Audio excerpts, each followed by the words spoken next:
last few hours. We should really file this one under saga, I think, the length of time that this one has taken. The entire transfer window, we have been talking about Brian Mbeumo's potential move from Brentford to Manchester United. Well, there has been a breakthrough, as you mentioned. Manchester United have agreed a deal with Brentford for Brian Mbeumo. The deal in total is worth £71 million. So the agreement is for a £65 million initial payment plus £6 million in add-ons. The fixed fee, that's the £65 million, will be paid in 4 instalments. What happens next? Well, Mbeumo is expected to take a medical in the coming days, may even be as soon as this weekend. And all being well, there's now a growing optimism that everything could and should be sorted in time for Mbeumo to be part of the squad that flies out to the United States for the club's pre-season tour, and that is on Tuesdays when they fly out. So Mbeumo on course now to become Manchester United's 3rd signing of the window after Matheus Cunha arrived from Wolves for £62.5 million, and of course Diego Leon, although that one was kind of agreed in January but finalised in the summer. Yeah, I mean, you sense that could be a big signing for Man United. It will get a lot of attention. But how about from a Brentford point of view? I've got a lot of Brentford fan friends, and they're saying to me, well, Thomas Frank's gone and Mbeumo's about to go. What about Johan Wissa? Surely we can't let him go as well. Yeah, well, you'd imagine that off the back of losing someone like Brian Mbeumo, there would be a reluctance to sell any more players, particularly when they've already lost a number of key first-team players. However, whilst the stance from Brentford is Johan Wissa is not for sale, when you're talking transfers, you always have to caveat it with, well, if someone puts this amount of money on the table, Brentford may find it difficult to resist. Now, we know that there is a lot of interest in Johan Wissa. We know that Nottingham Forest failed with an attempted bid in January and earlier in this summer.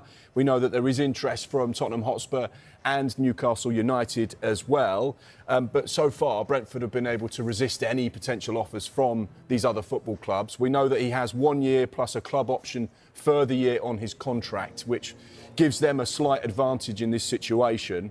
He's 28 years old, so he's getting to the latter stages of his career. And of course, it's one of those players that's been so influential. He's been so special under Thomas Frank whilst he's been at Brentford and developed into a really important figure for them.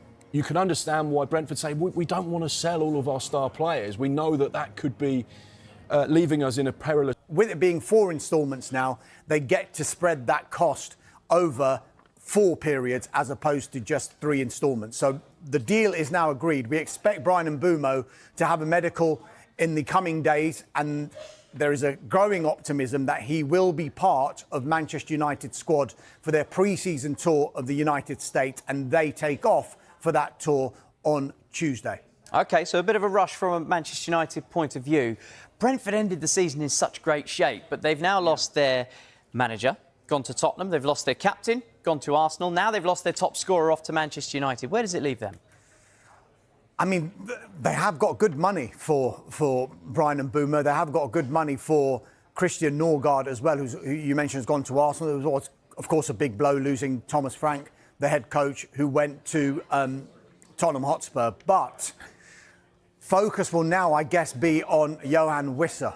And the noises we've been hearing throughout this transfer window is that Brentford do not want to sell both Brian Mbeumo and Johan Wissa. As soon as the likes of Newcastle and Tottenham were aware that he had one focus and one focus only, they stepped back and focused on other targets. So therefore, it was always about Manchester United doing a deal with Brentford.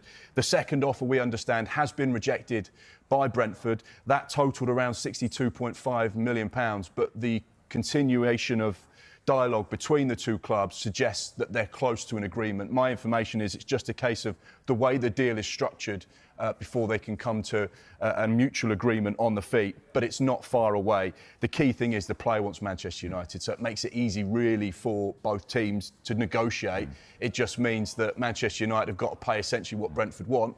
Brentford know it's not going to go any higher because there's no one else at the table anymore. The players made his desire clear. But yeah, so it feels like this could be a pivotal week. We know that the financial accounting year for football clubs resets on Tuesday, on the 1st of July. So you'd imagine with that coming into play, this will then get escalated to be sorted out. But it does feel, James, like these negotiations have been